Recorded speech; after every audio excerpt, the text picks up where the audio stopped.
Many Canadians now seem to believe that almost every problem is just an immigration problem.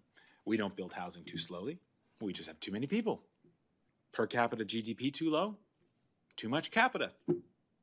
Apparently, our most grieving shortcomings would simply subside if Canada would only shrink, particularly by weeding out lower skilled immigrants.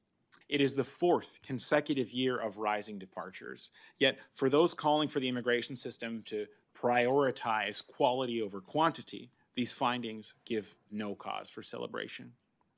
Today, we published data that make clear a startling fact. Canada's most capable immigrants are, in fact, most likely to leave. The 5-year departure rate for all permanent immigrants is about 5%, but for PhDs, it's 11%. As I mentioned earlier, 6.5 million Canadians lack access to a family doctor. 28,000 people died in this country last year awaiting a medical procedure or diagnostic. Immigrant healthcare workers are leaving at 36% above the average rate. Like, who loses there? And so we have a story to tell. And I think the story ought to be a little bit different. We ought to emphasize that immigration is not just a favor that we do to immigrants. It's a service that we do to ourselves.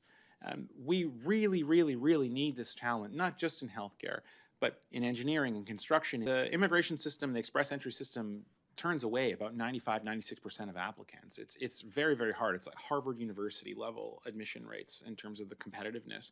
And so we have these very, very qualified people who are doing jobs that they are overqualified for. The taxi driver still has a PhD. Basically, I mean, almost 1 million just from India admitted since 2015, who were selected because they have this advanced professional experience. We should be putting them at the fore of this adventure, of this goal that Canada has. And instead, what we find are people are underemployed, discriminated against for not having Canadian experience, et cetera, et cetera, et cetera, because we still think immigration is a favor we do for them, not an advantage we seize for ourselves.